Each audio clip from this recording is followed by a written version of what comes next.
today I've done an interview with a lady called Kristin Lajeunesse.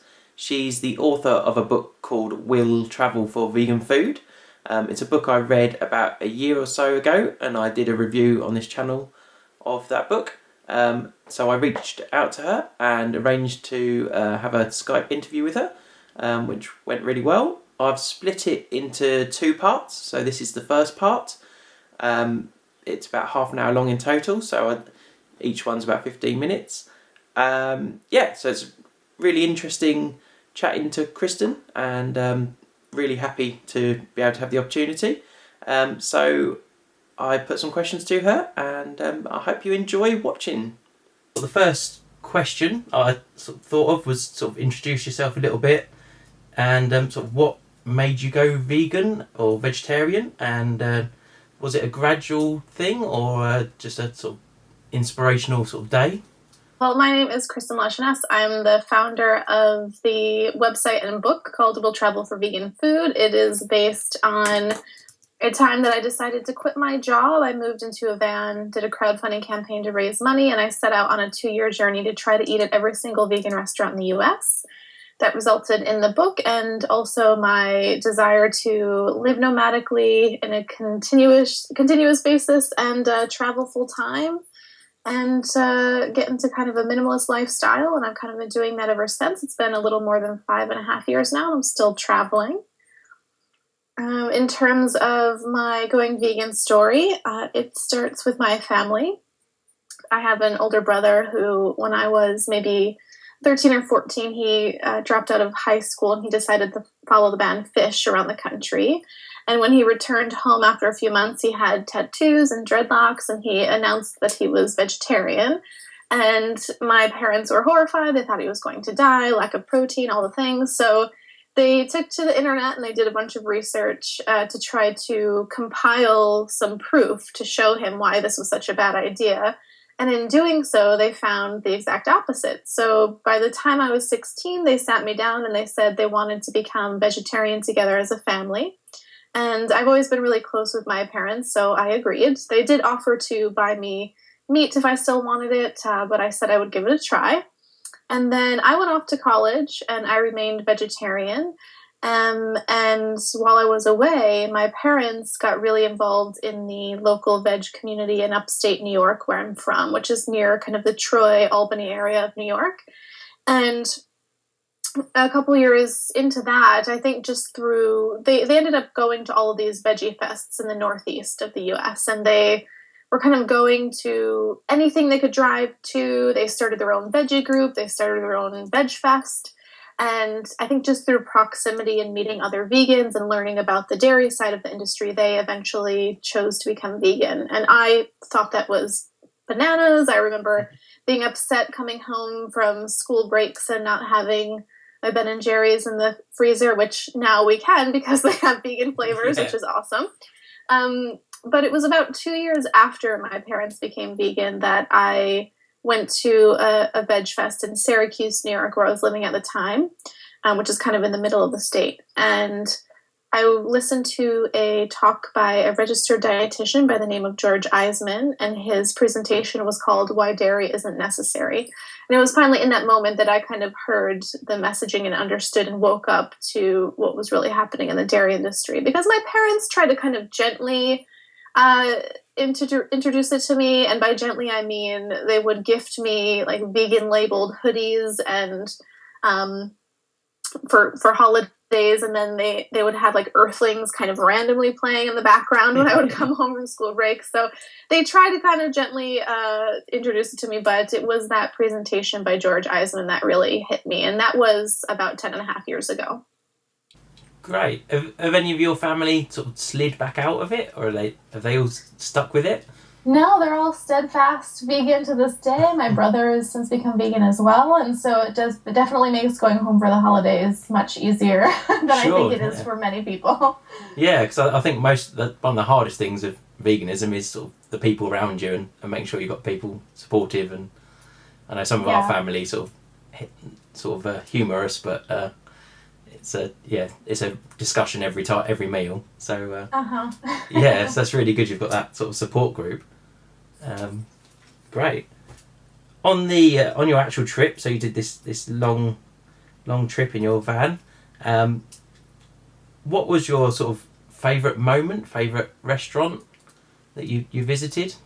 Can you pick out of that many? I mean, there was 536. Was it the 47? Yeah, it's hard to choose one. And that trip ended 3 years ago, so it's interesting because I've since eaten at even more vegan restaurants, so sometimes it all gets muddled. But at the time, I remember one of my favorite restaurants, which I talk about in one of the chapters is dedicated to this restaurant, is Veg in Philadelphia. Yeah. They were newly open at the time that I stopped in, and they just have an amazing way about their cuisine. It's very whole food, plant-based. They don't do a lot with the faux meat sort of thing. And the creativity in both the plating, presentation, and the flavor of just take like a simple carrot and the way that they flavor. You look at it and you think, this is just a carrot. It's just going to be meh. But then you bite into it and it's just bursting with flavor. And they really, the head chef there really knows what he's doing. And they've in fact opened a couple of other locations since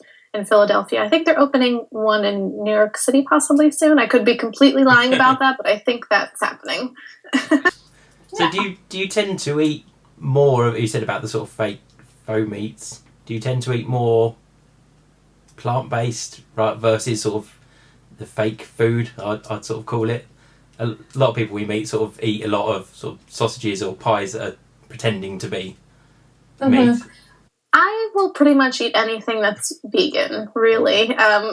So, and I do have a bit of a sweet tooth, so that sometimes gets me in trouble. However, I kind of go through periods in which I focus more on maybe the healthier foods, which would be the more raw whole foods rather than processed seitan and soy and fried things and sweets and all that. So I've definitely gone through periods where I will eat more of one or the other, but really as long as it's vegan, I'll eat it. How did you go about finding the restaurants on your travels? And did you miss any out, which is something I've not sort of heard you say before?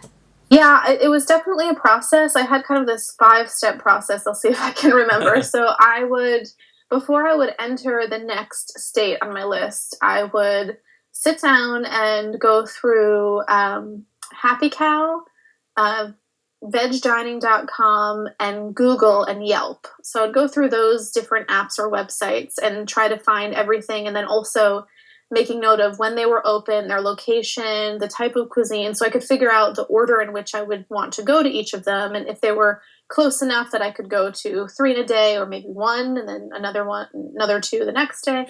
So that would be it. And then the final step was once I had my preliminary list and kind of the order of them, I would post it to my social media pages, the Will Travel for Vegan Food Facebook page usually. And I would say, all right, everyone, here's what I've got for Georgia. Am I missing anything? And that's often when I would also get some really good recommendations for places that were maybe not 100% vegan, because my goal was just places that were fully vegan, not only because I'm vegan, but also it would just take me much longer if I was going to veg-friendly places. So sometimes I would get really good recommendations for veg-friendly places that were really worth checking out. An example of that would be the Chicago Diner in Chicago, Illinois. It's like 90% vegan, or at least everything on the menu can be served vegan, but they do have some non-dairy. I'm sorry, they do have some dairy milks, and that actually might be it. Oh, and eggs, I think they serve as well. So, but that place is incredible, and I'm so glad that I went there. So, right. So there was this 5-step process, and I believe there was a second part to your question that I'm not answering. if you missed any of the restaurants that you found out about, or if you didn't have time, or if you just didn't actually find out about them until after you'd gone through. There were definitely a few that I missed, or that opened shortly after I was in a location, and I didn't worry about it too much. It would like stress me out the first couple months, and I'm like, you know what, I can't afford financially or physically afford to go back and worry about it. And and fortunately now, I mean, there are so many more places that have since opened since the road trip ended. So it's pretty cool that there are so many now. Yeah, it seems like quite a boom time. You sort of hit the lucky year or two when it was booming in new restaurants, and certainly in the UK it's sort of just starting to hit now, I think. And it's almost, I don't want to say the word fashionable, but it's kind of more people are taking an interest and it's not such a weird thing. So yeah, I think you hit the right time, definitely. Yeah. Did you tell the restaurants you were coming? Did you sort of ask their permission to blog anything, or was it more sort of turn up and see if you could look someone? When I was first starting out, I thought that I would be able to do that, and I did. The first maybe dozen or so places on my list, I did reach out to them ahead of time. I'd let them know what I was trying to do, and if they would mind me taking pictures and all this. But I quickly learned that logistically it was really difficult to build that into the already kind of complicated program that I had laid out for myself in terms of even just planning the route and the timing and the blogging and all the other things. So I very quickly decided that if I had some time, I would kind of give them a heads up, but I would also at least definitely be tagging them in pictures or things that I posted after having been there. The other tricky thing was I was struggling with, because I was traveling alone and living in a vehicle, I wasn't sure how safe it was to always be announcing ahead of time or when I was physically somewhere in the moment posting about it. So I think that played in a little bit to my reservation on really announcing, whether it was just emailing the restaurant or announcing on social media if I was going to be somewhere. So oftentimes, most of the trip I was posting or reaching out to a place after I had been there. And I think it just kind of, I didn't make a conscious effort to do that. It just kind of ended up that way. I think partly because I was just like protecting myself a little bit. Yeah, that sounds right. Did many people sort of approach you while you were, anybody from your social media find you while you were out? I don't know. I don't know if they were really finding me or if it was just a coincidence, because there were some people, very few, during the road trip who would either recognize me if I was sitting there taking pictures of my food at a restaurant, or sometimes though people would reach out to me before I would get to their city or their state, and they would say, hey, when you get here, I'd love to meet up. And so in those cases, I did usually end up meeting up with people, would email with them a little bit to make sure I was comfortable with that dialogue, at least before meeting them in person. But yeah, some people did say hi if they happened to notice me, or very rarely, rare occasion of recognizing me, which still sounds weird to say that out loud, that someone might be like, your face looks familiar from the internet. That's cool. I mean, a lot of them seem to offer you help, which is really good. It was such a great experience. And, one of the things that I love sharing about that journey too is I grew up in a really small town and a very kind of close-minded location. And so I grew up kind of under this guise of everyone's out to get you, don't trust anyone, always look over your shoulder. And I really loved that part of this journey was learning to let that go a little bit and understanding that most people really are good people, for sure. Yeah. Is that one of the sort of main takeaways from the trip? I've heard you say it a couple of times. Yes, sort of absolutely. Sort of finding out about people a bit more.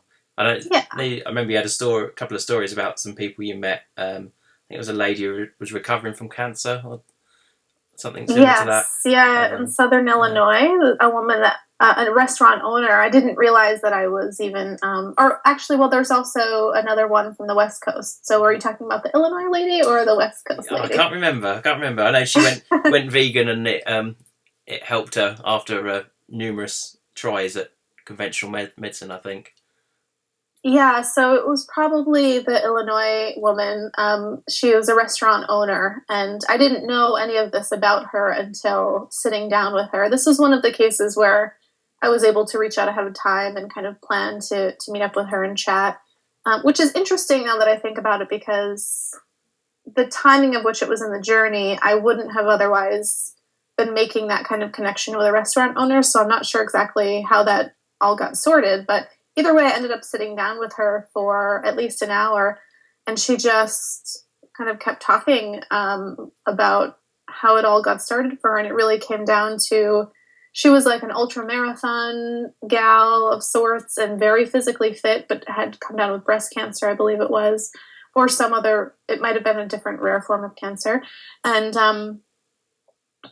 tried the conventional methods of treatment, and then decided to finally go mostly raw, fully vegan, plant-based. And that's when things started to change for her. And it was a really emotional story to listen to this as well, because shortly after she was put into remission, she started this restaurant with her mom, and then her mom was diagnosed with the same cancer and passed away very, very quickly from the same cancer. So it was really interesting to hear that story, and I've never connected with a restaurant owner on that level before. Sure. So that was the first part of my interview. The second part will be going up in 2 or 3 days' time. So please keep an eye out for that. He's really great to talk to, and really active on social media. So if you've got any questions or anything, I'm sure she'd reach out to you and be happy to talk to you. As I said, the book was really good read. I was really impressed with the book. So if you haven't read it, I really suggest doing that and checking out her Patreon account. She's got some brilliant content coming out on there as well, some new content, and her YouTube channel. I'll link it all below the video, so you can check out her links. And thanks for watching.